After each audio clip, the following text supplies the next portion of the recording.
जय हिंद एवरीवन। तो आज हम हमारा जुलाई मंथ का करंट अफेयर स्टार्ट करेंगे। अभी तक हमने हमारा मई और जून मंथ का करंट अफेयर कंप्लीट कर लिया है। तो स्टार्ट करते हैं हमारे जुलाई मंथ के करंट अफेयर से। साथ ही साथ हमने एक वीडियो बजट पे भी कंप्लीट कर लिया है। तो वो जो वीडियो है बजट के लिए काफ़ी सफिशिएंट रहेगा। उसी के अंदर मैंने सारे टॉपिक्स जो इंपॉर्टेंट है वो कवर कर लिए हैं बजट के रिगार्डिंग। तो स्टार्ट करते हैं हमारे फर्स्ट क्वेश्चन से। अभी क्या हुआ है, रिसेंटली विंबलडन 2024 का फाइनल हुआ है, ठीक है। तो उसके अंदर जो कार्लोस अल्कराज है वो मैन टूर्नामेंट के अंदर विनर रहे हैं। उन्होंने नोवेक जोकोविच को हरा दिया है। साथ ही साथ अगर मैं फीमेल की बात करूं तो बारबोरा जो है वो जीती है फीमेल के अंदर टेनिस के अंदर। और उन्होंने किसको हराया है? उन्होंने जैस्मिन पेलोनी को हरा दिया है, ठीक है। आप इन दोनों की फोटो भी देख सकते हैं।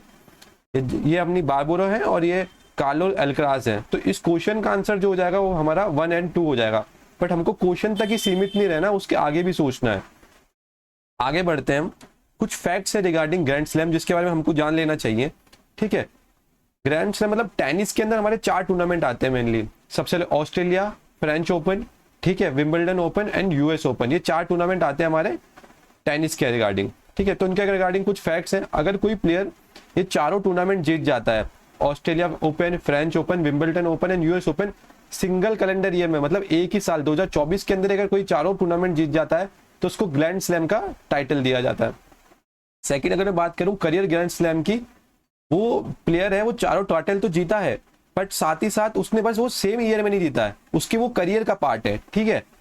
ग्रैंड स्लैम और करियर ग्रैंड स्लैम में सिर्फ एक ही डिफरेंस ये आता है, आप नोट करिएगा याद करके, कि ये सिंगल ईयर की बात करता है। और ये ऐसे नहीं कहता मैंने जीत रखे पर हो सकता है 2022 में मैंने एक जीता हो, 2023 में एक जीता हो, 2024 में एक जीता हो, 2025 में एक जीता हो। उसके बाद सबसे बड़ा जो टूर्नामेंट होता है उसमें होता है गोल्डन ग्रैंड स्लैम। इसके अंदर क्या होता है ना कि आपने जो चारों टाइटल्स हैं, चारों ग्रैंड स्लैम है, वो सेम ईयर में जीते हैं 2024 में। साथ ही साथ आपने उस साल का ओलंपिक भी जीत लिया हो, तो ये सबसे बड़ा टाइटल होता है गोल्डन ग्रैंड स्लैम। हम अभी आगे इसको फर्दर डिस्कस करते हैं हमारे ग्रैंड स्लैम टूर्नामेंट्स को। सबसे पहले हम बात करते हैं Australia open, French open, Wimbledon open और यूएस ओपन की। ऑस्ट्रेलिया नाम से मालूम चलता है कहाँ खेला जाएगा, ऑस्ट्रेलिया में। फ्रेंच ओपन कहाँ खेला जाएगा? हमारे पेरिस फ्रांस में, विंबलडन लंदन में, और यूएस ओपन हमारे न्यूयॉर्क के अंदर, ठीक है। इनका टाइमिंग क्या रहता है? जो ऑस्ट्रेलिया ओपन रहता है वो साल के सबसे स्टार्टिंग में स्टार्ट होता है, जनवरी में। फ्रेंच ओपन हमारा मई एंड जून में, विंबलडन अभी जुलाई के अंदर, जून एंड जुलाई के अंदर, और जो यूएस होता है हमारा अगस्त एंड सितंबर के अंदर होता है। सबसे इंपॉर्टेंट जो चीज है इसके अंदर, अगर मैं सबसे इंपॉर्टेंट पॉइंट की अगर मैं बात करूं तो इनके सरफेस की बात करते हैं। जो ऑस्ट्रेलिया और यूएस ओपन है ना वो हार्ड कोर्ट पे खेला जाता है, ठीक है। और जो फ्रेंच ओपन है वो हमारे क्ले कोर्ट पे खेला जाता है। साथ में जो विंबलटन है वो हमारे ग्रास कोर्ट पे खेला जाता है। कोर्ट के कारण इनकी स्पीड डिपेंड करती है। जैसे जो हार्ड कोर्ट पे खेला जाता है उनकी स्पीड जो होती है, स्पीड ऑफ सरफेस, वो मीडियम होती है, ठीक है। और वहीं जो ग्रास पे खेला जाता है उसकी स्पीड क्या होती है? हमारी फास्ट होती है। और क्ले पे जो खेलता है उसकी स्पीड हमारी स्लो हो जाती है। इनके कुछ यूनिक फीचर्स भी हैं। जैसे जो हमारा ऑस्ट्रेलिया ओपन टूर्नामेंट होता है वो क्या होता है? वो साल का फर्स्ट ग्रैंड स्लैम टूर्नामेंट होता है, ठीक है। और जो विंबलडन है हमारा oldest and most prestigious tournament हो। सबसे पुराना अगर आपसे कोई पूछ लेना कि कौन सा ग्रैंड स्लैम टूर्नामेंट होता है तो हमारा विंबलडन होता है, ठीक है। और जो यूएस होता है हमारा साल का सबसे लास्ट ग्रैंड स्लैम होता है। अब इनके कुछ विनर्स के बारे में देख लेते हैं। जो नोवेक जोकोविच है उन्होंने आज तक सबसे ज्यादा ऑस्ट्रेलिया और यूएस ओपन जीते हैं। क्योंकि देखो दोनों में वो नोवेक जोकोविच क्यों है? क्योंकि दोनों में हार्ड कोर्ट है, हार्ड कोर्ट उनके लिए फेवर करता है, ठीक है। और जो हमारे राफेल नडाल है उन्होंने फ्रेंच ओपन में सबसे ज्यादा टाइटल जीते हैं। और रॉजर फेडरर जो है उन्होंने हमेशा विंबलटन में सबसे ज्यादा टूर्नामेंट जीते हैं। उसके बाद फीमेल में बहुत ईजी है, ये सेरेना विलियम्स, इनका आपने बहुत बार फोटो देखा होगा अखबार में। ये तीनों जो टूर्नामेंट है उन्होंने सबसे ज्यादा टाइटल जीतने वाली प्लेयर है, Serena. Australia, Wimbledon and US, ठीक है। और ये जो क्रिस इवर्ट है इन्होंने जो जीता है वो हमारा फ्रेंच ओपन के टाइटल सबसे ज्यादा बार जीते हैं। अगला क्वेश्चन हमारा नेशनल फ्लैग के रिगार्डिंग है। अभी क्या हुआ था, जुलाई 2022 को हमने नेशनल फ्लैग डे सेलिब्रेट किया। अब इसका इंपॉर्टेंस क्या है? ये क्या हुआ था, जो हमारा इंडिपेंडेंस से भी पहले, मतलब हम 15 अगस्त 1947 को जब हम आजाद हुए थे उससे भी पहले हमने क्या हमारा नेशनल फ्लैग को अडॉप्ट कर लिया था। कब अडॉप्ट किया था हमने? जुलाई 2022 1947 को हमने हमारा नेशनल फ्लैग अडॉप्ट कर लिया था। भाई अडॉप्ट किसने किया था? हमारी कॉन्स्टिट्यूशन असेंबली ने अडॉप्ट किया था। याद कर लीजिएगा कि ये हमारी इंटरिम गवर्नमेंट ने नहीं करा था, इंटरिम जो गवर्नमेंट थी उस टाइम की, उसने अडॉप्ट नहीं किया था। ये हमारे किसने अडॉप्ट किया था? हमारी कॉन्स्टिट्यूशन असेंबली ने अडॉप्ट किया था। हमारा जो इंडियन फ्लैग होता है उसका एक स्टैंडर्ड रेशियो होता है, वो 3:2 नहीं होता, 2:3 रहता है, ठीक है।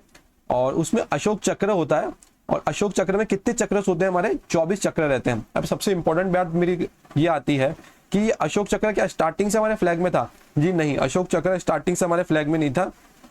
ये जो हमारे तैयब जी थे और महात्मा गांधी जी, उनकी रिकमेंडेशन पे ही अशोक चक्र को इंक्लूड किया गया था। उससे पहले एक सिंपल चक्र हुआ करता था। ये ऑप्शन भी ठीक हो गया, ठीक है। हमारे नेशनल फ्लैग में 3 कलर होते हैं, सैफ्रॉन, व्हाइट एंड ग्रीन। जो सैफ्रॉन है वो करेज का सिंबल है, जो व्हाइट है हमारा वो पीस का सिंबल है, और जो ग्रीन है हमारे वो ग्रोथ का सिंबल है। अगर मैं इस क्वेश्चन के आंसर की बात करूं तो इस क्वेश्चन का आंसर जो हमारा हो जाएगा वो हो जाएगा 1, 3 एंड 4। सेकेंड ऑप्शन जो है हमारा वो क्या हो जाएगा? रॉन्ग हो जाएगा। अगला क्वेश्चन पे जाते हैं। लास्ट ईयर क्या हुआ था? इंडिया ने G20 को प्रेसाइड करा था, ठीक है। तो उसी का एक आउटकम था हमारा ग्लोबल बायोफ्यूल अलायंस, ठीक है। तो ये ग्लोबल बायोफ्यूल अलायंस हमारे लिए काफी इंपॉर्टेंट होता है। अभी भी इसके रिगार्डिंग काफी मीटिंग्स चल रही हैं, तो एक बार हम ग्लोबल बायोफ्यूल अलायंस को देख लेते हैं, ठीक है। ये कब आया था? सितंबर 9, 2023 इंडिया ने इसको लीड किया था, और G20 का ही आउटकम था, ठीक है। इसमें अभी तक कितनी कंट्रीज है? इसमें तो अभी हमारे 24 मेंबर्स कंट्रीज है, साथ में 12 इंटरनेशनल ऑर्गेनाइजेशन भी है जो एनवायरमेंट से रिलेटेड काम करते हैं, वो ऑर्गेनाइजेशन भी है। ऐसे याद कर लीजिए, 12 का डबल क्या होता है? 24। तो 24 मेंबर और 12 इंटरनेशनल ऑर्गेनाइजेशन, ठीक है।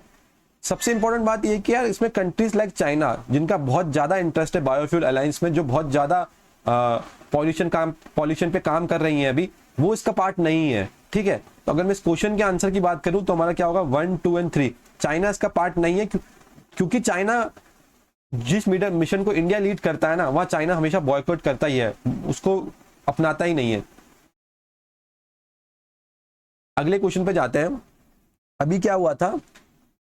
पीएम स्वनिधि स्कीम जो है हमारी, जो कोलेटरल फील्ड लोन प्रोवाइड करती है, उसके रिगार्डिंग अवार्ड दिया गया, और जो मध्य प्रदेश हमारा स्टेट है उसने सबसे अच्छा परफॉर्म किया है रिगार्डिंग पीएम स्वनिधि स्कीम।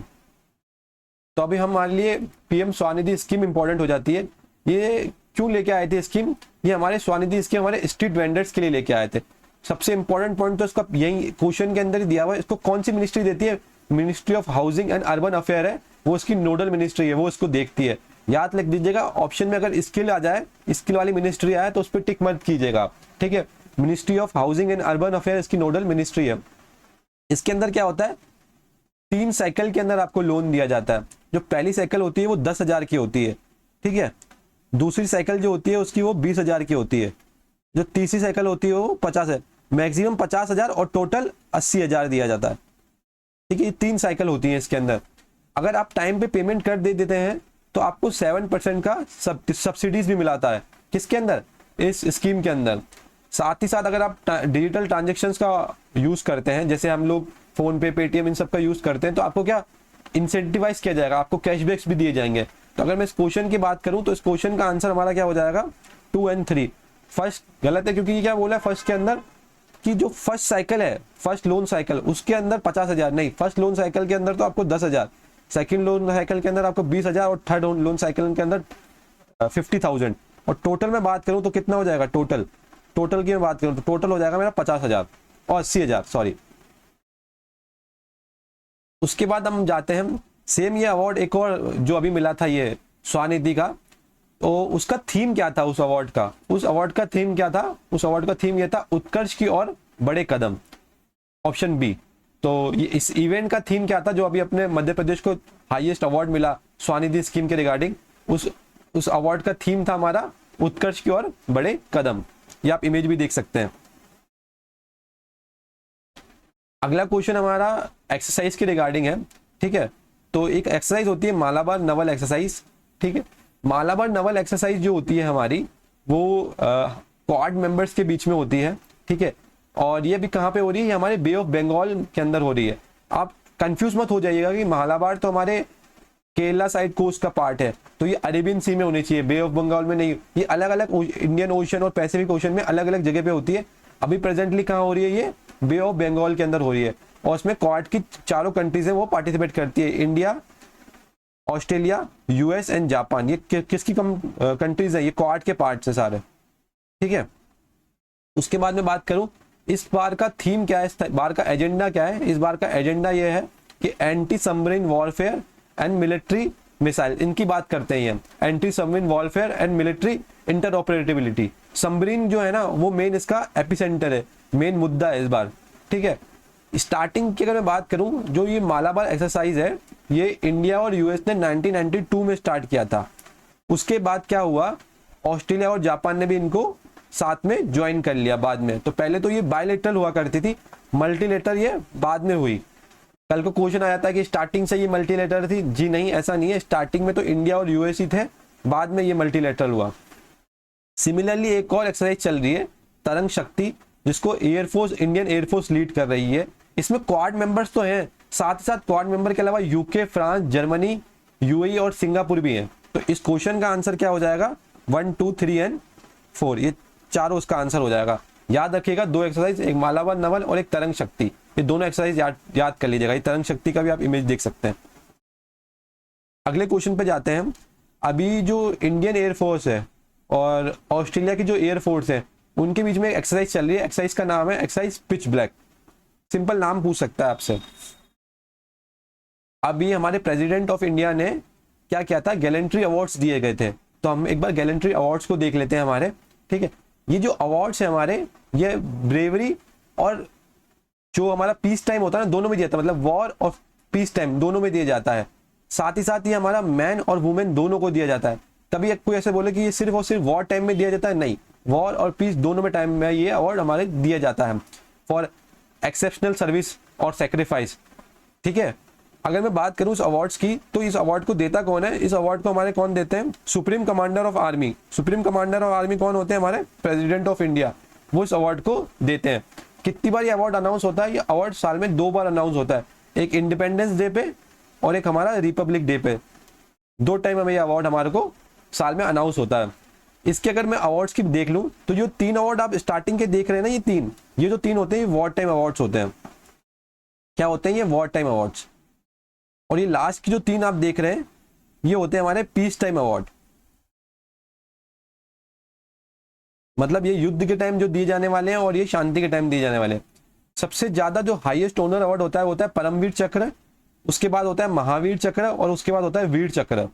उसके बाद अगर मैं बात करूं, अगर मैं पीस प्राइज की बात करूं तो उसमें आता है अशोक चक्र, कीर्ति चक्र और शौर्य चक्र। अगर मैं फर्दर बात करूं, जो परमवीर चक्र है वो आज तक सिर्फ 21 लोगों को ही मिला हुआ है। इतना ज्यादा यह हाईली ऑनर्ड अवार्ड होता है। अगले क्वेश्चन पे चलते हैं हमारे। अभी क्या हुआ है, हमारा एक म्यूजियम बनने वाला है हुमायूं टॉम पे, ठीक है। वो कंट्री का फर्स्ट सुनेकन म्यूजियम होगा। और ये सुनेकन म्यूजियम मतलब जो ग्राउंड लेवल है, जो हमारा सी लेवल है, उससे नीचे की तरफ बना हुआ है, उसको हम कहते हैं सुनेकन म्यूजियम। ये कंट्री का हमारा फर्स्ट सुनेकन म्यूजियम होने वाला है। कौन सा? Humayun Tom complex. कहां पर है ये? दिल्ली के अंदर है। तो हुमायूं टॉम कॉम्प्लेक्स हमारे लिए इंपॉर्टेंट हो जाता है। जो हुमायूं टॉम कॉम्प्लेक्स है वो हुमायूं की बेगम ने बनाया था, हाजी बेगम ने, ठीक है। तो ये अकबर ने नहीं, हाजी बेगम ने बनाया था। ये हमारे इंडियन सबकॉन्टिनेंट का फर्स्ट गार्डन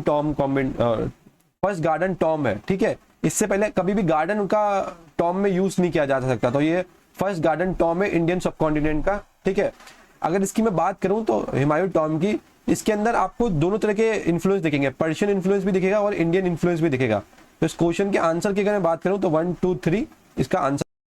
अब हम चलते हैं हमारे अगले क्वेश्चन पे। अभी रिसेंटली क्या हुआ है, जो साइरस क्रेन है उसका सर्वे हुआ है। तो साइरस क्रेन हमारे लिए काफी इंपॉर्टेंट हो जाती है। साइरस क्रेन जो है वो स्टेट बर्ड है किसका? यूपी का। कब बना था ये? 2014 के अंदर स्टेट बर्ड बना था यूपी का। साइरस क्रेन जो है वो वर्ल्ड की टॉलेस्ट फ्लाइंग बर्ड है, ठीक है। वर्ल्ड की टॉलेस्ट फ्लाइंग बर्ड, याद कर लीजिएगा, वर्ल्ड की टॉलेस्ट फ्लाइंग बर्ड कौन है? साइरस क्रेन, ठीक है। अभी इसका जो मैं आईयूसीएन स्टेटस की बात करूं तो क्या है इसका? आईयूसीएन स्टेटस है वल्नरेबल, ठीक है। और अभी ये schedule 4 of wild life protection act के अंदर सुरक्षित है। इसकी अगर मैं बात करूं, जो साइरस क्रेन अपने जो नेस्ट है वो फॉरेस्टेड एरिया में करती है क्या? जी नहीं। साइरस क्रेन जो अपने नेस्ट है वो फॉरेस्ट एरिया में लैंड नहीं करती। कहाँ करती है? वेटलैंड्स में डालती है, ठीक है। तो ऑप्शन जो 3 है वो गलत हो जाएगा। ये वेटलैंड मैंने आपको ऐसा लिख के दिया है ऑप्शन के अंदर ताकि आप कंफ्यूज ना हो। वेटलैंड इसका सही होगा, फॉरेस्ट एरियाज का रॉन्ग हो जाएगा। तो अगर क्वेश्चन का आंसर में बात करूं तो 1, 2 एंड 4 फॉरेस्ट एरिया नहीं, वेटलैंड के अंदर अपने वो अंडे देती है। अगले पे जाता है।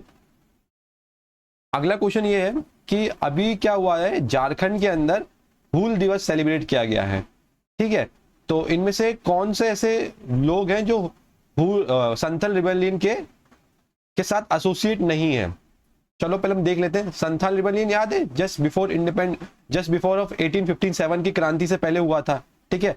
तो उसके अंदर कौन कौन लीडर शामिल थे? सिद्धू मूरो, कानू, चांद भैरव, ये शामिल थे। बिरसा मुंडा का जो संबंध है वो किससे? मुंडा रिबेलियन से है, ठीक है। तो इस क्वेश्चन का आंसर हो जाएगा ओनली 4, क्योंकि बिरसा मुंडा संथाल रिबेलियन से शामिल नहीं है। अगले क्वेश्चन पे जाते हैं। अभी क्या हुआ है, एसबीआई के नए चेयरमैन चुन लिए गए हैं। उनको चुना किसने? एक ऑर्गेनाइजेशन है जिसका नाम है फाइनेंशियल सर्विस इंस्टीट्यूट ब्यूरो। इन्होंने एसबीआई के नए चेयरमैन को चुना है और उनका नाम क्या है? शेट्टी। आप सरनेम से याद करेंगे तो आपको ऑप्शन के अंदर काफी इजी पड़ेगा। नाम तो बहुत बड़े बड़े हैं पर मैं तो हमेशा सरनेम से याद करने की ट्राई करता हूँ। शेट्टी करके आप नाम याद कर लीजिए, जो एसबीआई के नए चेयरमैन है। और उनको चूज किसने करा है? फाइनेंशियल सर्विस इंस्टीट्यूट ब्यूरो ने चूज किया है। अभी एक बार हम देख लेते हैं फाइनेंशियल सर्विस इंस्टीट्यूट ब्यूरो को। ये क्या है, इसने ना रिप्लेस किया था 2016 में हमारा बैंक बोर्ड ब्यूरो आया था, तो उसको रिप्लेस किया था उन्होंने 2021 के अंदर। और उस क्या नाम था इनका? Financial service institute bureau. तो ऑप्शन 1 जो है हमारा वो सही है कि 2021 में ये स्टैब्लिश हुआ है। 2016 में जो बैंक बोर्ड ब्यूरो बना था उसको उसने रिप्लेस कर दिया था। क्या करता है ये? अपॉइंटमेंट करता है बहुत बड़े बड़े लेवल की, चेयरमैन लेवल्स की, और भी जो एमडी लेवल होते हैं, चेयरमैन होते हैं, सीईओ, इनकी अपॉइंटमेंट कौन करता है? ये करता है। पर प्राइवेट सेक्टर बैंक से कोई लेना देना नहीं है। प्राइवेट सेक्टर बैंक तो इंडिपेंडेंट होते हैं, वो जिसको सेलेक्ट करना चाहे कर ले। ये बात करेगा पब्लिक सेक्टर बैंक की, जो सरकारी बैंक होते हैं ना उनकी बात करेगा, ठीक है। इसमें जो लोग होते हैं वो कौन? बैंकिंग फाइनेंस के एक्सपर्ट्स होते हैं, रिटायर्ड ब्यूरोक्रेट्स होते हैं, इंडस्ट्रीज एक्सपर्ट्स होते हैं, ये सब इसके मेंबर्स होते हैं। अगर मैं बात करूं बैंक बोर्ड ब्यूरो और साथ ही साथ मेरे ये FSIB की, तो जो बैंक बोर्ड ब्यूरो है वो 2016 में आया था और ये 2021 में आया था। इसी को इसने रिप्लेस किया है, ठीक है। बैंक बोर्ड ब्यूरो सिर्फ बैंक के रिगार्डिंग डील करता था, बैंक के चेयरमैन को चूज करता था। ये बैंक प्लस इंश्योरेंस जो है ना, प्लस इंश्योरेंस दोनों को ना सेलेक्ट करता है, उनके चेयरमैन को सेलेक्ट करता है। तो ये डिफरेंस होता है बैंक बोर्ड ब्यूरो में और FSIB के अंदर। तो इस क्वेश्चन के अगर मैं आंसर की बात करूं तो इस क्वेश्चन का आंसर हो जाएगा मेरा 1 और 3। अगला क्वेश्चन पे जाते हैं हम। अभी असम की एक साइट है जिसका नाम है मोई डैम्स, ठीक है। इसको यूनेस्को की लिस्ट के अंदर शामिल कर दिया गया और ये इंडिया की 43rd एंट्री हो गई है यूनेस्को वर्ल्ड हेरिटेज लिस्ट के अंदर। तो अभी मोई डैम्स के अंदर हम देख लेते हैं ये क्या होता है। जो है ना आसाम के किंग्स थे ना, और जो क्वींस थे और बड़े बड़े नोबल्स थे, जो अधिकारी थे आसाम के अंदर, ठीक है। कौन से एरिया के? चार दियो जो एरिया है उसके अंदर की बात करें तो वहां पे उन लोगों के जो रिलिक्स रहते हैं, मतलब उनके जो अवशेष रहते हैं, उनको दफन किया जाता है। आप मोई डैम्स का मीनिंग ही देख लेंगे। ये एक ताई वर्ड है, ठीक है। इसका मीनिंग होता है टू भरी and the spirit of dead, मतलब उसको जो उनके अवशेष है, जो उनका शव है, वो उसके अंदर रखा जाता था। तो ऑप्शन 1 और 2 इसके सही है। थर्ड ऑप्शन ये क्या कह रहा है कि आसाम का पहला जो है वो है वर्ल्ड हेरिटेज प्रॉपर्टी है। ऐसा नहीं है, ये आसाम का 3rd वर्ल्ड हेरिटेज प्रॉपर्टी है, ठीक है। फर्स्ट कौन सा था इसका? काजीरंगा, दूसरा मानस, और तीसरा जो हो गया आपका ये मोई डैम्स। अगले क्वेश्चन पे आते हैं। अभी क्या हुआ, जो हमारी ministry of steel and heavy industries है उसने एक पोर्टल स्टार्ट किया जिसका नाम है सिम्स 2.0, ठीक है। सिम्स का काम क्या है? ये क्या करेगा, हमारे स्टील के जो इंपोर्ट डाटा है ना और जो डोमेस्टिक डाटा है उसकी जो डिटेल्स है वो एक ही जगह पे शो करेगा, ठीक है। ये सिम्स 2.0 की बात है। सबसे पहली बार सिम्स कहाँ पे आया था? 2019 के अंदर आया था, जो डिटेल बताता है हमारे को स्टील के रिगार्डिंग कि स्टील का इंपोर्ट क्या है, डोमेस्टिक इंडस्ट्री में इसकी डिमांड क्या है। इसके बाद करूं, ये बोल रहा है कि India is the largest steel producer of the world. नहीं, India is the second largest. Largest हमारा कौन है? चाइना। फर्स्ट पे कौन है हमारा, चाइना। इस क्वेश्चन की अगर हम आंसर की बात करें तो उसका आंसर हो जाएगा ओनली 1। अगला क्वेश्चन हमारा स्मार्ट सिटी के रिगार्डिंग से। स्मार्ट सिटी क्यों इंपॉर्टेंट हो गया है, क्योंकि स्मार्ट सिटी जो प्रोजेक्ट है वो हमारा 2025 में स्टार्ट किया था और इसका जो कंक्लूड डेट था वो कितना था, 2024 था। अब 2024 तो आ गया है और स्मार्ट सिटी का प्रोग्रेस देख ही सकते हैं, इतना सक्सेसफुल हुआ नहीं है। हमने बात की थी 100 स्मार्ट सिटीज बनाने की, ठीक है। स्मार्ट सिटीज के अंदर क्या क्या होता है भाई, क्लीन एनवायरनमेंट होता है और अच्छी ट्रांसपोर्टेशन फैसिलिटी होती है, हाई क्वालिटी ऑफ लाइफ होती है सिटीजन के लिए। आप इमेज में देख सकते हैं, ये आइडियल इमेज है स्मार्ट सिटी की, ये कितनी ग्रीनरी है, कितनी एडवांस कनेक्टिविटीज है, तो वो एक स्मार्ट सिटी की डेफिनेशन होता है।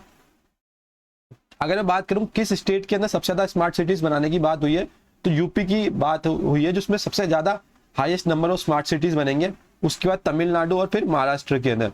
ये सेंट्रली स्पॉन्सर स्कीम है, मतलब इसमें सेंट्रल प्लस स्टेट दोनों की भागीदारी रहेगी 60-40 की, ठीक है। अगर ये नॉर्थ ईस्टर्न स्टेट हुआ तो 90-100 होगा और अगर ये यूटी हुआ तो 100% ही सेंटर होगा।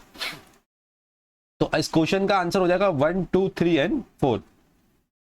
अगला क्वेश्चन पे जाते हैं। अभी क्या हुआ है, जो हमारा यूजीसी है, यूनिवर्सिटी ग्रांट कमीशन, और हमारी मिनिस्ट्री ऑफ एजुकेशन ने कोलैबोरेशन करके एक प्रोजेक्ट स्टार्ट किया जिसका नाम है अस्मिता प्रोजेक्ट, जिसके अंदर हम क्या करेंगे 22,000 बुक्स बनाएंगे जो किसमें होंगी, इंडियन लैंग्वेज में होंगी, जो इंडियन एकेडमिक्स को बढ़ाएंगी, ठीक है। इसके अंदर ट्रांसलेशन भी इंक्लूड्स होंगे हमारे।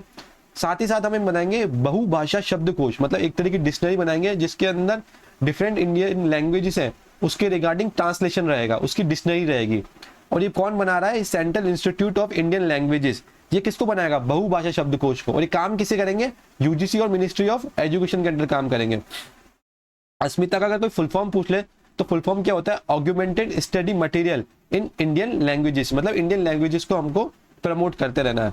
तो इस क्वेश्चन का आंसर क्या हो जाएगा हमारा 1, 2 एंड 3। अगले क्वेश्चन पे जाते हैं। एक हमारी स्विमर है, पैरा स्विमर है जिया राय, वो क्या हो गई है, फर्स्ट पैरा स्विमर हो गई है जिन्होंने इंग्लिश चैनल को क्रॉस किया है, ठीक है। उन्होंने रिकॉर्ड बना दिया है। साथ ही साथ ये एक फास्टेस्ट स्विमर भी है जिसने पाक स्टेट को क्रॉस किया है। अब ये जिया राय का फोटो देख सकते हैं, ये पैरा स्विमर है। तो अभी हम देख लेते हैं, सबसे पहले इंग्लिश चैनल देख लेते हैं। इंग्लिश चैनल क्या जोड़ता है, हमारे फ्रांस को और यूके को जोड़ने का काम करता है इंग्लिश चैनल, ठीक है। साथ ही साथ अगर मैं बात करूं जो अटलांटिक ओशन है और हमारा जो नॉर्थ सी है, इसको भी जोड़ने का काम कौन करता है, इंग्लिश चैनल करता है। पाक स्टेट तुमको पता है, पाक स्टेट क्या करता है, इंडिया और श्रीलंका को जोड़ने का काम करता है। अगले क्वेश्चन पे जाते हैं। इंडिया ऐसी फर्स्ट कंट्री बन गई है जिसने क्या करा है, फाउना की लिस्ट जारी करी है, चेकलिस्ट ऑफ फाउना। दो चीजें होती है, एक फ्लोरा, फ्लोरा जो पेड़ पौधों के रिगार्डिंग पेड़ पौधों के रिगार्डिंग काम करेगा, इसको फ्लोरा का पैसे याद करते हैं, एफिल मतलब फ्लावर, ठीक है।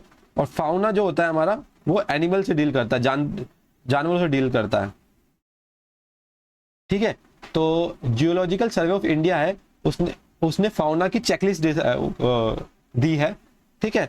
और ये क्या हो गया है, इंडिया ऐसी फर्स्ट कंट्री हो गई है जिसके अंदर सारे फाउनास जो हैं उनकी लिस्ट आपको एक जगह पे मिल जाएगी, ठीक है। India is the first country. अब ये कौन प्रिपेयर कर रहा है, geological survey of India prepare कर रहा है। जियोलॉजिकल सर्वे ऑफ इंडिया का अगर हेडक्वार्टर की बात करूं तो कहां पर है, हमारे कोलकाता में है। और सबसे इंपॉर्टेंट बात, जियोलॉजिकल सर्वे ऑफ इंडिया है ना, वो हमारे इंडिपेंडेंस से भी पहले की बॉडी है। कब की बॉडी है, 1916 की बॉडी है। तो इस क्वेश्चन का अगर मैं आंसर की बात करूं तो हो जाएगा 1, 2 एंड 3। अगले क्वेश्चन पे आते हैं। अभी क्या हुआ है, जगन्नाथ रथ यात्रा निकाली गई है और ये कहाँ निकाली जाती है, पुरी में निकाली जाती है। पुरी कहाँ है, हमारे उड़ीसा के अंदर है। इसका सिंबल क्या होता है कि जो लॉर्ड कृष्णा है वो अपनी मदर प्लेस पे वापस लौटे थे। तो आप देख सकते हैं जगन्नाथ यात्रा बहुत भीड़ होती है, बहुत ज्यादा क्राउडेड एरिया होता है। ये जगन्नाथ यात्रा पुरी का इमेज है जिसमें करोड़ों लोग होते हैं। अगले क्वेश्चन पे आते हैं। अगला क्वेश्चन हमारा ओलंपिक्स के रिगार्डिंग है, ठीक है। तो जो ओलंपिक की इनॉग्रेशन सेरेमनी थी उसको किसने प्रिसाइड किया था, तो उसको प्रिसाइड किया था हमारी पीवी सिंधु जी ने और सारनाथ कमल जी ने, ठीक है। ये हमें इंडिया के फ्लैग बैरियर थे। अगला क्वेश्चन पे आते हैं। ये विनर्स के रिगार्डिंग क्वेश्चन है। जो मनु भाकर जी है और हमारे सरबजोत सिंह जी हैं, इन्होंने क्या करा है, 10 मीटर पिस्टल के अंदर टीम इवेंट जो था उसमें ब्रॉन्ज मेडल को हासिल किया है। तो ये आंसर हो गया। इन्होंने किसको हराया था, इन्होंने साउथ कोरिया के प्लेयर को हराया था जिनका नाम था ये जिन एंड ली वोनहू, ठीक है। ये इंडिया का फर्स्ट ओलंपिक मेडल था क्या पेरिस ओलंपिक के अंदर? नहीं, ये इंडिया का सेकंड था। फर्स्ट भी मनु भाकर जी लेके आई थी और 10 मीटर पिस्टल के अंदर लेके आई थी। तो इस क्वेश्चन की अगर मैं आंसर की बात करूं तो क्या हो जाएगा 1 और 2। एक बार हम ओलंपिक्स के विनर्स को देख लेते हैं, जो ओलंपिक के अंदर हमारे कितने मेडल आ चुके हैं। 1 2 3 4 5 6 मेडल हमने ओलंपिक्स में जीते थे, पेरिस ओलंपिक्स में। उसमें से एक सिल्वर था, बाकी 5 क्या थे हमारे ब्रॉन्ज मेडल थे। तो सिल्वर मेडल किसने जीता था? हमारे नीरज चोपड़ा जी ने जीता था। किस में जीता था? मैन जेवलिन थ्रो के अंदर जीता। आप कमेंट में मेरे को जरूर बताइएगा कि इन्होंने कितने दूर अपना जेवलिन थ्रो फेंका था। अगर मैं ब्रॉन्ज की बात करूं तो ब्रॉन्ज हमारा किसने जीता था? हमारा ब्रॉन्ज जीता था हमारा मनु भाकर जी ने जीता था, और सरबजीत सिंह ने जीता था। किसमें जीता था? पिस्टल में जीता था, और एक टीम एफर्ट था। उसके बाद मनोज, ये शायद थोड़ा गलत हो गया है, इसमें दोनों जगह मनु भाकर और सरबजीत जी आ गया है, इसमें आप एक काट लीजिएगा, ठीक है। ये भी टीम नहीं होगा, ये इंडिविजुअल होगा। यहाँ पे इंडिविजुअल होगा और ये यहाँ पे टीम हो जाएगा। तो ये सेकंड और इसका थर्ड क्या हो जाएगा? सही आंसर हो जाएगा। उसके बाद अगर मैं स्वप्निल कुशाले की बात करूं तो उसने राइफल में उन्होंने राइफल में अवार्ड जीता है, और कितने राइफल में? 50 मीटर राइफल के अंदर उसने अवार्ड जीता है। मनु भाकर जी और ये सरबजीत सिंह ने, इन्होंने पिस्टल में जीता था, और स्वप्निल कौशल ने राइफल में जीता है। उन्होंने 10 मीटर में जीता था, उन्होंने 50 मीटर में जीता है। कंफ्यूज करने के लिए ऑप्शन बनाया जा सकता है, तो आप इसको जान से देख लीजिएगा एक बार। उसके जो इंडियन मैन हॉकी टीम है उन्होंने भी जीता अवार्ड, उन्होंने जीता था हॉकी के अंदर जीता था ब्रॉन्ज मेडल। उसके बाद जो अमन शेरावत है उन्होंने फ्री स्टाइल रेसलिंग के अंदर अपना अवार्ड जीता है 57 kg कैटेगरी। आप इन सबकी इमेजेस देख सकते हैं। अगला क्वेश्चन पे आते हैं। अभी क्या हुआ है, फाओ की एक लेटेस्ट रिपोर्ट आई है, ठीक है, जिसने उन्होंने 2010 से लेकर 2020 का डाटा को एनालिसिस किया है। उन्होंने ये बताया है कि इंडिया के अंदर फॉरेस्ट जो कवर है वो क्या हुआ है, ग्रोथ हुई है। कितनी ग्रोथ हुई है उनकी?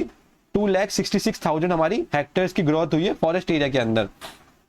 और टॉप 10 कंट्रीज के अंदर इंडिया का जो पोजीशन है वो थर्ड पे है। इंडिया थर्ड पे ऐसी कंट्री है जिसने सबसे ज्यादा पेड़ पौधे उगाए हैं, जिसने फॉरेस्ट कवर को अपने बढ़ाया दिया है। India is the largest country in the world of the total forest area, ये गलत बात है। ब्राजील जो है वो है लार्जेस्ट कंट्री। तो इस क्वेश्चन की अगर मैं आंसर की बात करूं तो 1 और 2 हो जाएगा। फॉरेस्ट की बात हो और हम हमारे फॉरेस्ट रिपोर्ट्स को ना डिस्कस करें तो ये तो नाइंसाफी हो जाएगी।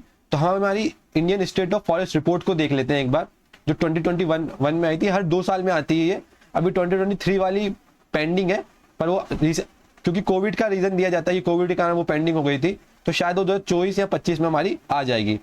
इंडिया का जो अगर टोटल फॉरेस्ट एरिया अगर बात करूं तो 2261 स्क्वायर किलोमीटर है ना, इतना इंक्रीज हुआ है। मतलब 2019 की रिपोर्ट के कंपेयर में 2021 में 2000 इंक्रीज हुआ है, ठीक है। और अगर मैं बात करूं टोटल की, तो हमारा टोटल फॉरेस्ट एरिया कितना है? हमारा टोटल फॉरेस्ट एरिया कितना है? 7,लाख13,779। ये हमारा टोटल फॉरेस्ट एरिया है इंडिया का। उसके बाद अगर मैं टोटल ट्री कवर की बात करूं इंडिया की, वो कितनी है? 41,262। और ये कितना है? ये टोटल का 1.26% है। मध्य प्रदेश वो स्टेट है जिसके अंदर हाईएस्ट फॉरेस्ट कवर है एज पर ISFR 2021। फॉरेस्ट से फायदा क्या है कि ये हमारा जो कार्बन डाइऑक्साइड, जो हमारा कार्बन है जो हमारे लिए हार्मफुल है, उसको क्या करता है? अब्जॉर्व कर लेता है। ये हमारा 7,204 मिलियन टन जितना है ना, उसको ये अब्जॉर्व कर लेते हैं हमारे फॉरेस्ट। तो इस क्वेश्चन का आंसर तो 1 2 3 4 हो जाएगा। एक एडिशनल इंफॉर्मेशन ऑफ और ले लीजिएगा, वो 4 कौन से स्टेट्स हैं जिन्होंने सबसे अच्छा काम किया है फॉरेस्ट के रिगार्डिंग। तो सबसे पहला जो हमारा स्टेट आता है वो आंध्र प्रदेश आता है, जिसने फॉरेस्ट के रिगार्डिंग काफी अच्छा काम किया है। फिर हमारा तेलंगाना आता है सेकंड नंबर पे, फिर आता है हमारा उड़ीसा, फिर आता है हमारा कर्नाटका, और फिर लास्ट में हमारा आता है झारखंड। तो ये जो 5 आप स्टेट्स देख रहे हैं, उन्होंने सबसे अच्छा परफॉर्मेंस किया है फॉरेस्ट कवर के एज पर इंडियन स्टेट फॉरेस्ट रिपोर्ट। अगला क्वेश्चन जो है हमारा वो INS तबर के रिगार्डिंग है, ठीक है।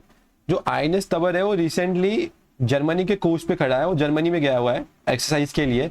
तो INS तबर हमारे लिए काफी इंपॉर्टेंट हो जाता है। INS तबर किस क्लास का है? ये हमारे तलवार क्लास का फ्रिजिट्स है, ठीक है। और इसकी अगर मैं बात करूं तो ये मरीन मिशंस में, नवल टास्क फोर्स में काफी इंपॉर्टेंट होता है। इसका ये जो कह रहा है ना कि INS Tabar is a battle cruiser, ये रॉन्ग है, ये एक फ्रिजिट क्रूजर है, ठीक है। इस क्वेश्चन के आंसर की बात करूं तो 1 और 2 है। क्या फर्क होता है एक बैटल और एक फ्रिजिट्स क्रूजर के अंदर? जो बैटल होता है वो मेनली वॉरफेयर में ज्यादा इंडल्ज रहता है, और जो फ्रिजिट्स रहता है वो एंटी सबमरीन हो गया या इंटर ऑपरेटिबिलिटी हो गई, ये हैवी इक्विपमेंट्स को कैरी करना है, वो सारा काम कौन करता है? हमारा फ्रिगेट्स करता है, ठीक है। और बैटल क्रूजर सीधा वॉर के अंदर जो काम आता है। इस क्वेश्चन का आंसर 1 और 2 हो जाएगा। इसका यूज आपने देख लिया, इंटरडिपेंडेंटली मरीन टाइम मिशंस के अंदर ये काम आता है। अगले क्वेश्चन पे चलते हैं। अगला क्वेश्चन हमारा क्या हुआ है, अभी एक रैंकिंग आई है जनरेटिव एआई के रिगार्डिंग। तो इंडिया जो है वो 5th बन चुका है किसमें? जेनेटिक एआई इनोवेशन के रिगार्डिंग, ठीक है। इंडिया की एनुअल ग्रोथ रेट काफी अच्छी हो गई है किस रिगार्डिंग? पेटेंट जो होते हैं वो जनरेटिंग एआई के रिगार्डिंग।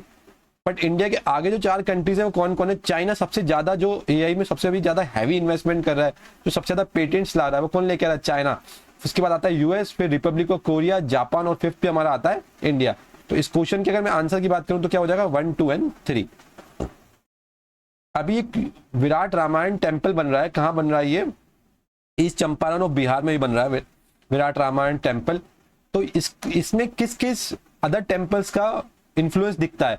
तो ये एक अंगकोर वाट करके कंबोडिया का टेम्पल है। कहाँ का टेम्पल है?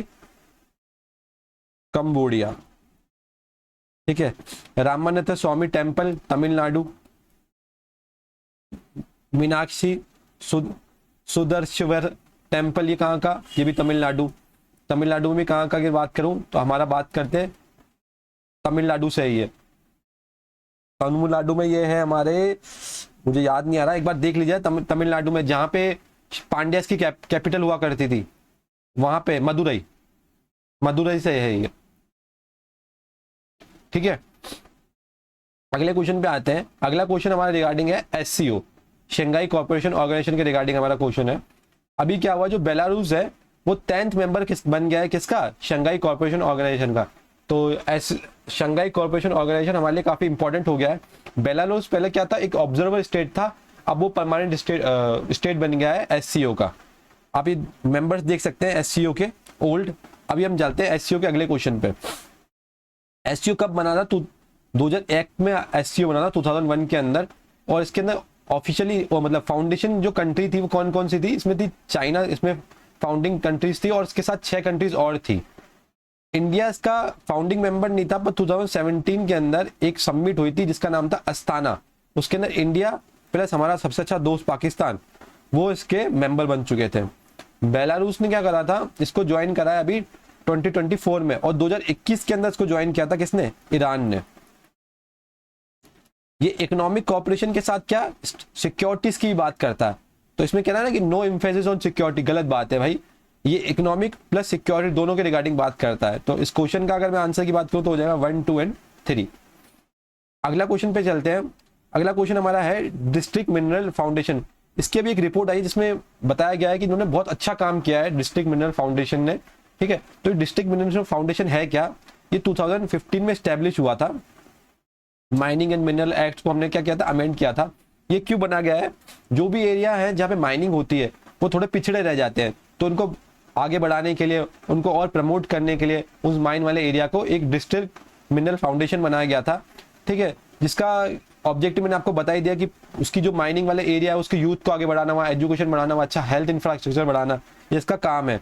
इसके अंदर अभी टोटल 18,000 प्रोजेक्ट्स जो थे वो चल रहे हैं, और साथ ही 650 डिस्ट्रिक्ट में काम कर रहा है। अगला क्वेश्चन पे आते हैं। अभी जो हमारी होम मिनिस्ट्री है उसने क्या करा है? एक toll free anti narcotics helpline number 19993, साथ ही एक ईमेल सर्विस को भी इंट्रोड्यूस किया जिसका नाम है मानस। मानस का फुल फॉर्म क्या है? मानक पदार्थ निषेध सूचना केंद्र। एक माइनस हमने पढ़ा है टेली कम्युनिकेशन के लिए, एक माइनस पढ़ा है, सॉरी हमने टेली कम्युनिकेशन की, मेंटल हेल्थ के रिगार्डिंग, और एक मानस हम ये पढ़ रहे हैं हमारे एंटी नार्कोटिक्स के रिगार्डिंग, जिसका फुल फॉर्म है, ये फुल फॉर्म आपसे पूछ सकता है एग्जाम में, आप इंपॉर्टेंट लगा दीजिएगा, मानक पदार्थ निषेध सूचना केंद्र। अगला क्वेश्चन हमारा आता है एसडी सस्टेनेबल डेवलपमेंट गोल्स के रिगार्डिंग, एसडीडी के रिगार्डिंग, ठीक है। जो इंडिया की एसडीजी की रिपोर्ट है वो कौन प्रिपेयर करता है? वो नीति आयोग प्रिपेयर करता है। एसडीडी के रिगार्डिंग 2 फैक्ट हमारे इंपॉर्टेंट हो जाते हैं कि इसमें 17 तो हमारे क्या है गोल है, और 170 और 169 इसके हमारे टारगेट है। याद करने का तरीका कितना है? 17 के आगे 1 0 और लगा दो और माइनस कर दो 1, तो हो जाएगा 169। अगले क्वेश्चन पे चलते हैं। नीति आयोग को क्या भी कर दिया, रिकॉन्स्टिट्यूट कर दिया गया है। नीति आयोग क्या है? नीति आयोग हमारी इंडिया की सबसे हाईएस्ट थिंक टैंक बॉडी है। थिंक टैंक मतलब बॉडी, ये प्लानिंग में काम करता है, ये बताता है कि कैसे रिसोर्सेज को बेटर अलोकेशन किया जाए। तो नीति आयोग ये काम करता है, थिंक इम्प्लीमेंट नहीं करता, सिर्फ और सिर्फ एडवाइस देता है। नीति आयोग के चेयरमैन कौन होते हैं? वो हमारे जो पीएम होते हैं वो नीति आयोग के क्या होते हैं? चेयरमैन होते हैं। उसके वीपी कौन है? सुमन के बेरी जो है वो उसके वाइस चेयरमैन है। नीति आयोग का क्या रहता है? नीति आयोग ने रिप्लेस किया था किसको? 65 साल पुराने प्लानिंग कमीशन को नीति आयोग ने हमारे रिप्लेस कर दिया था। तो इस क्वेश्चन का आंसर जो हो जाएगा 1, 2 एंड 3 हो जाएगा। अगला क्वेश्चन पे जाते हैं। एक एक्सरसाइज है, इसका नाम है खान क्विस्ट। ये मेनली पहले ये एक बायलेटरल एक्सरसाइज थी जो किसके बीच में हुआ करती थी? ये खान एक्सरसाइज हमारी बायलेटरल एक्सरसाइज हुआ करती थी यूएस और मंगोलिया के बीच में 2003 में, और उसके बाद ये मल्टीलेटरल बन गई जिसमें इंडिया भी शामिल हुआ। तो अभी ये कहाँ हो रही है? ये मंगोलिया के एक शहर में हो रही है जिसका नाम आप देख सकते हैं, उलान बातार करके एक शहर है, वहां पे हो रही है ये खान क्विस्ट एक्सरसाइज।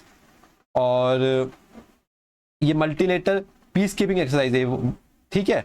साथ में अगर बात करूं मंगोलिया के साथ हम एक और एक्सरसाइज करते हैं इंडिया, उसका नाम है क्या है? Nomadic elephant. ये भी आप याद कर लीजिएगा, नोमैडिक एलिफेंट और खान क्विस्ट, ये दोनों एक्सरसाइज के आप नाम याद कर लीजिएगा। इस क्वेश्चन के अगर मैं आंसर की बात करूं तो हो जाता है 1, 2, 3 एंड 4। अगले क्वेश्चन पे जाते हैं। जो हमारा राष्ट्रपति भवन है उसके जो 2 हॉल है उनका नाम चेंज कर दिया है, और उनका नाम क्या कर दिया है? एक का नाम कर दिया गणतंत्र मंडलम और एक का नाम कर दिया अशोक मंडलम। ये तो नए न्यू नाम है, क्या है? न्यू है। उसके ओल्ड नेम क्या है हमारे? इसके ओल्ड नेम है, एक है दरबार हॉल। दरबार हॉल का नाम चेंज करके कर दिया गणतंत्र मंडप, और अशोक हॉल का नाम चेंज करके कर दिया है अशोक मंडप। अगला क्वेश्चन में चलते हैं। अभी क्या हुआ? इंडिया ने सक्सेसफुली ह्यूमन राइट कमेटी का जो होती है उसके अंदर जो एक कमीशन है उसका नाम क्या है? International convent on civil and political rights.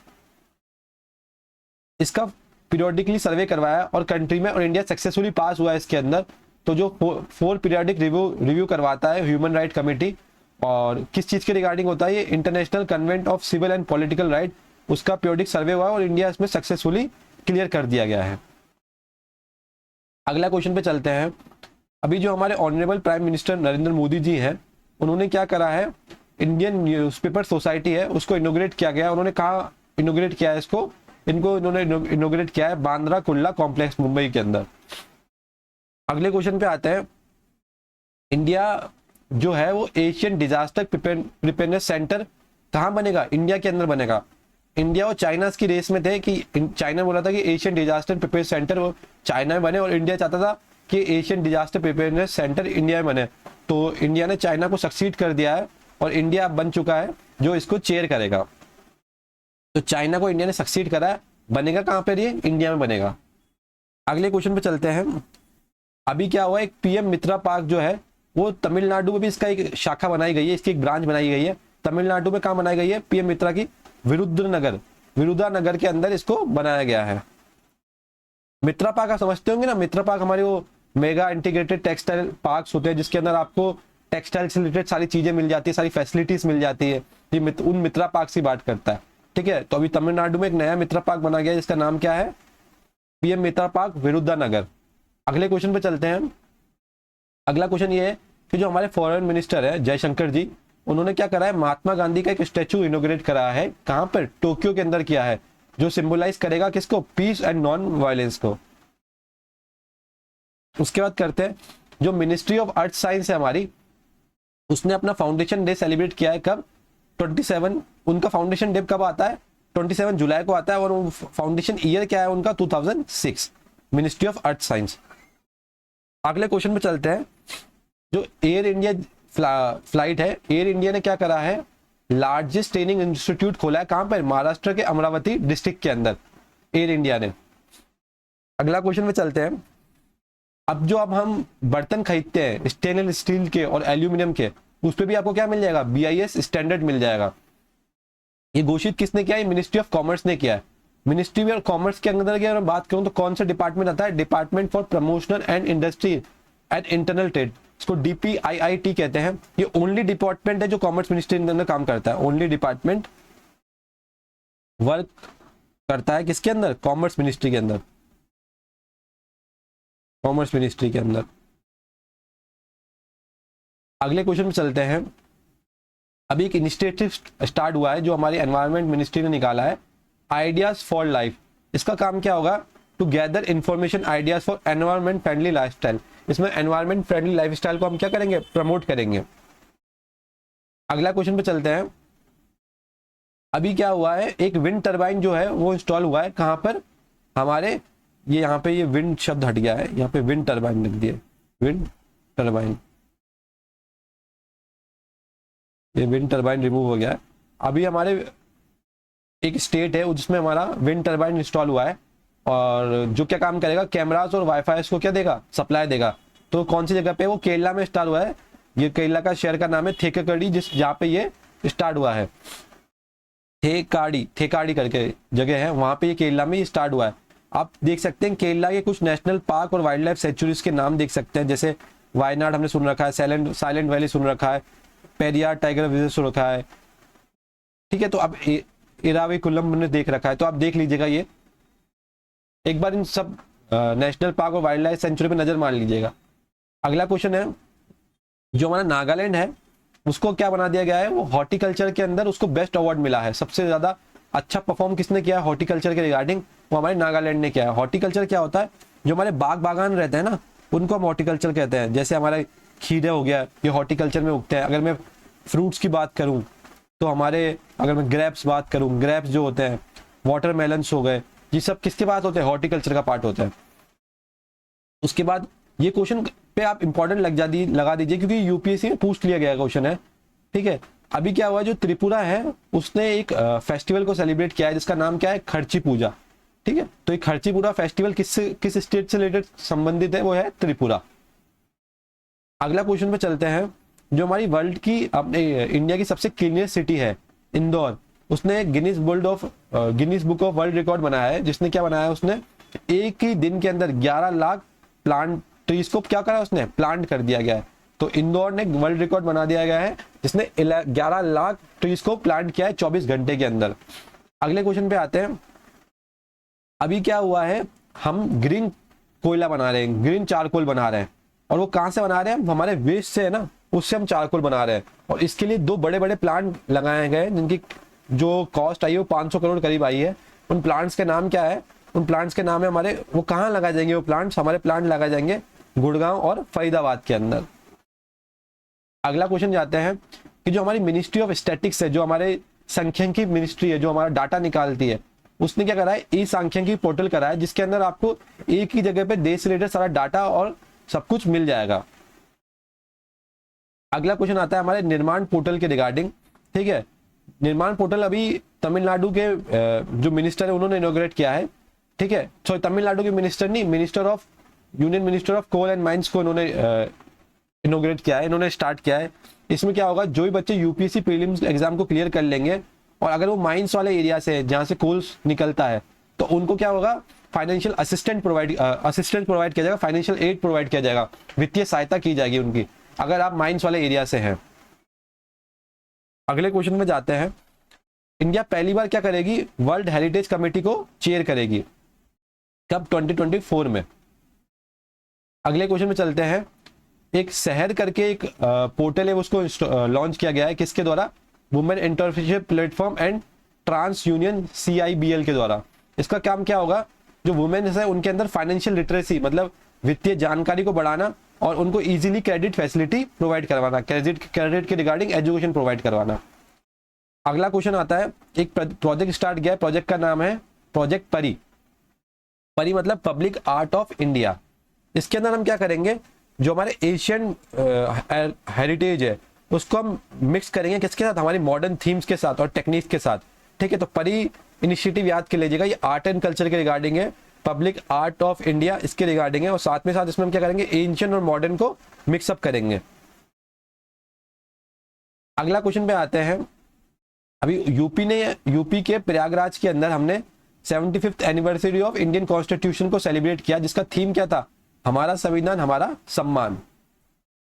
अगले क्वेश्चन पे आते हैं। इंडिया की 2 ऐसी माइंस हैं जिसको वर्ल्ड की लार्जेस्ट कोल माइंस का दर्जा दिया गया है अकॉर्डिंग टू worldatlas.com। और माइंस के नाम क्या है? ये है गेवरा एंड कुसमुंडा, ये 2 माइंस हैं जिनको नाम दिया गया, जो कि हो गई है second and fourth largest coal mines, Gevra और कुसमुंडा। अब नाम प्रोनाउंसिएशन के आप इतना ध्यान मत दीजिएगा, आप बस देख लीजिएगा उसका नाम एक बार। इसके बाद हम आते हैं हमारे मॉडल स्किल लोन स्कीम के रिगार्डिंग, जिसके अंदर आपको लोन दिया जाता है कितने लाख तक का, 7.5 लाख तक का लोन दिया जाता है। स्कीम का नाम देख लीजिए, मॉडल स्किल लोन स्कीम है, और मैक्सिमम कितने तक का लोन दिया जाता है, 7.5 लाख का लोन दिया जाता है। हर साल हेनरी पासपोर्ट इंडेक्स आता है, और हर साल जापान और सिंगापुर उसमें क्या करता है, टॉप करता है। ठीक है, तो इस बार भी हेनरी पासपोर्ट इंडेक्स को किसने टॉप किया है, सिंगापुर ने टॉप किया है। ये वर्ल्ड का मोस्ट पावरफुल पासपोर्ट बन गया है। इंडिया की रैंक की अगर बात करो तो इंडिया का रैंक है इसमें 82। अगले क्वेश्चन पे आते हैं। अभी एक लियोन मास चेस चैंपियनशिप हुई थी, जिसको किसने जीता है, विश्वनाथ आनंद ने जीत लिया। वो 10वीं बार उन्होंने इस चैंपियनशिप को हरा दिया है, और जीत लिया है, सॉरी। तो विश्वनाथ आनंद जो है उन्होंने लियोन मास्टर चेस चैंपियनशिप को जीत लिया गया है, किससे, 3-1 के स्कोर से। अगले क्वेश्चन में चलते हैं। ग्रैंड प्रिक्स टूर्नामेंट होता है जो अपना कार रेस के रिगार्डिंग रहता है, उसको अभी किसने जीता है, ऑस्ट्रेलियन ग्रैंड प्रिक्स को। ऑस्ट्रेलियन ग्रैंड प्रिक्स को हमने जीता है, उनका नाम है जॉर्ज रसेल। अब इनकी इमेज भी देख सकते हैं, जॉर्ज रसेल ने हमारे ऑस्ट्रेलियन ग्रैंड प्रिक्स को जीता है। अगले क्वेश्चन पे चलते हैं। जो हमारे लेविस हैमिल्टन हो गए हैं, उन्होंने क्या करा है, वो ऐसे फर्स्ट फार्मूला 1 प्लेयर बन गए हैं जिन्होंने ब्रिटिश ग्रैंड प्रिक्स को कितनी बार जीत लिया, 9 टाइम्स जीत लिया। और ये उनके करियर का 104वां विन था। मतलब कितना लेजेंडरी लेवल का प्लेयर हुआ है ये लेविस हैमिल्टन। ठीक है, किसको जीता है इन्होंने, ब्रिटिश ग्रैंड प्रिक्स को देखा है। पिछला क्वेश्चन हमने देखा था ऑस्ट्रेलिया ग्रैंड प्रिक्स के रिगार्डिंग।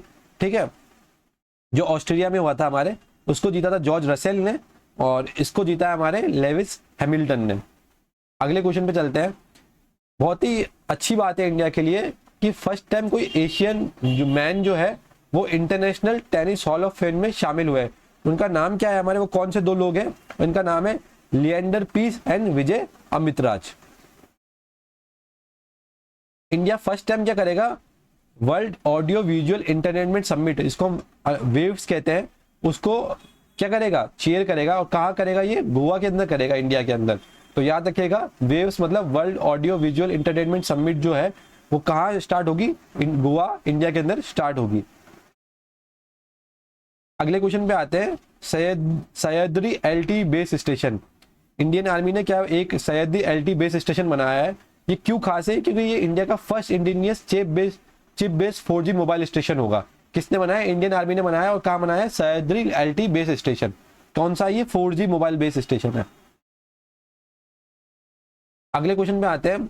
अभी क्या हुआ है, डिपार्टमेंट ऑफ टेलीकम्युनिकेशन ने 3 जो इंस्टीट्यूट्स है उनको मर्ज करके एक सिंगल इंस्टीट्यूट बना दिया। इंस्टीट्यूट के आप नाम तो बहुत बड़े बड़े इनके शॉर्ट फॉर्म, जैसे NIACF, WMTDS, NTIPRIT, इन तीनों को मिला के एक इंस्टीट्यूट बना दिया है, जिसका नाम क्या है, नेशनल कम्युनिकेशन अकेडमी। तीनों को मिला के एक इंस्टीट्यूट बना दिया गया है। अगले क्वेश्चन में चलते हैं। जो कैप्टन सुप्रीता जो है वो फर्स्ट इंडियन आर्मी की वुमेन हो गई है, जो कहाँ पे डिप्लॉयड हुई है, सियाचिन ग्लेशियर पे हो गई है। बहुत ही बड़ी सिग्निफिकेंस है, और मतलब बहुत ही बड़ा अचीवमेंट है कि जो इंडियन वुमेन्स है वो भी इंडियन आर्मी में बिल्कुल टफेस्ट जगह पे क्या है, अब डिप्लॉयड है। अगले क्वेश्चन पे आते हैं कि अभी जो एक फर्स्ट के सरस्वती अम्मा अवार्ड है वो किसको मिला गया है, वो अवार्ड मिला गया है हमारे पी गीता जी को। ठीक है, पी गीता जी को सम्मान दिया गया किसका, फर्स्ट के सरस्वती अम्मा अवार्ड। अगले क्वेश्चन में चलते हैं।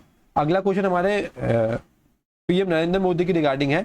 ठीक है, उनको एक रशिया का काफी हाईएस्ट ऑनर अवार्ड मिला गया है। उस ऑर्डर का नाम क्या है, order of Saint Andrew the apostle the first call. ये देख लीजिए आप, पुतिन जी मोदी जी को ये अवार्ड दे रहे हैं।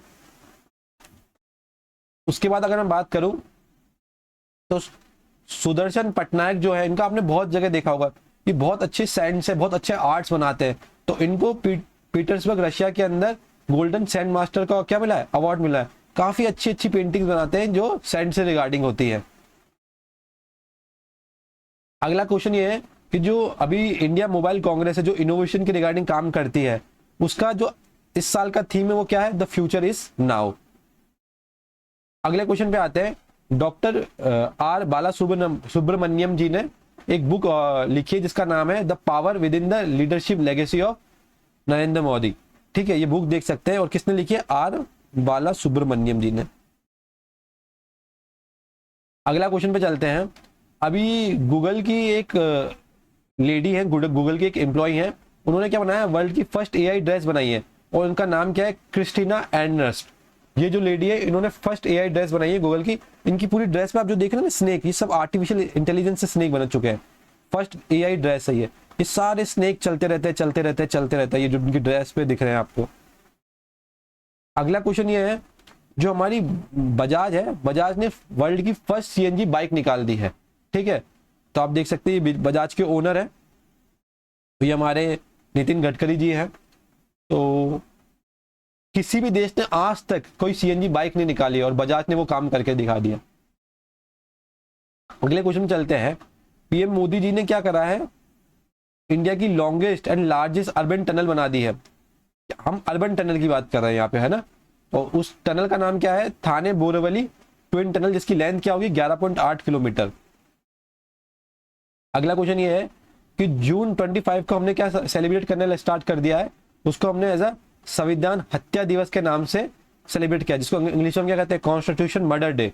ऐसा इसलिए क्योंकि इस दिन जो हमारी फॉर्मर प्राइम मिनिस्टर है इंदिरा गांधी जी है, उसने इमरजेंसी प्रोक्लेम किया था, और उसके अंदर काफी सारे लोग जो थे उनको जेल हो गया था, जो मीडिया पर्सनल्स थे उनको उनकी बेरहमी से हत्या कर दी गई थी।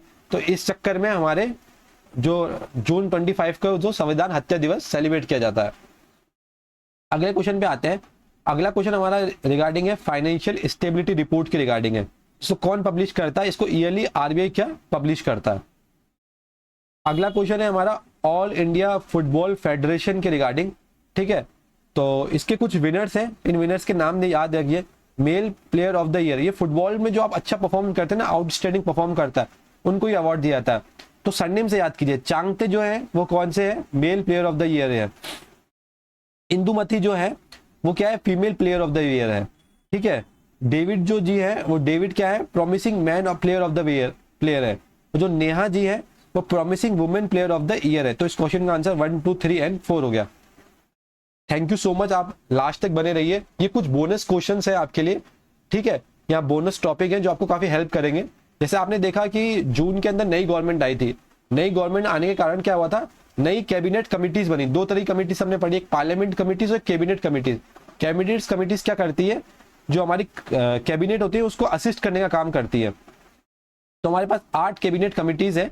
ठीक है, तो मोस्ट ऑफ कैबिनेट कमिटीज देख लेंगे आप, उनको पीएम नरेंद्र मोदी जी है वही हेड करते हैं, सिवाय एक कैबिनेट कमेटी मिस्टेक है, उसका नाम है cabinet committee on parliament affair और कैबिनेट कमेटी ऑफ अकोमोडेशन। इसको करते हैं हमारे अकोमोडेशन वाली जी को हम देखते हो होम मिनिस्टर अमित शाह जी, और जो हमारी पार्लियामेंट्री अफेयर है वाली जो कमेटी है उसको हम कौन देखते हैं? डिफेंस मिनिस्टर राजनाथ सिंह देखते हैं। तो 8 कमिटीज है। ठीक है, 8 कमिटी में सबको 6 को जो हेड करते हैं वो पीएम नरेंद्र मोदी जी करते हैं, मतलब पीएम हेड करते हैं। 2 को अलग अलग मिनिस्ट्री के लोग करते हैं। जो पार्लियामेंट्री अफेयर वाली है उनको हेड करते हैं हमारे डिफेंस मिनिस्टर राजनाथ सिंह, और जो अकोमोडेशन वाली है उनको हमारे करते हैं होम मिनिस्टर अमित शाह जी। अगले क्वेश्चन पे जाते हैं। अगला क्वेश्चन कुछ इकोनॉमिक सर्वे जो हुआ था हमारा, उसकी कुछ हाईलाइट्स के रिगार्डिंग है। ठीक है, तो हमारा जीडीपी ग्रोथ रेट प्रोजेक्शन कितना है? 6.5% to 7%। ठीक है, ये तो हमने एस्टिमेट किया है, और रियल हमारा कितना हुआ है? 8.2% फाइनेंशियल ईयर 2024 के लिए। हमारा ग्रॉस वैल्यू एडेड कितना है? 7.2%। ठीक है, हमने किस पे कंपेयर करा है उसको? 2011-12 के बेस प्राइस पे हमने कवर किया है। नेट टैक्सेस को हमने कितना ग्रोथ प्रिडिक्ट किया है? 19.1। ठीक है, नेट, ये दोनों सेम डाटा ही है। ठीक है, उसके बाद हम बात करें करंट अकाउंट डेफिशिएंट की बात करें तो हमारा क्या हुआ? इंप्रूव हुआ है कितने परसेंट? 0.7% से। Okay, thank you.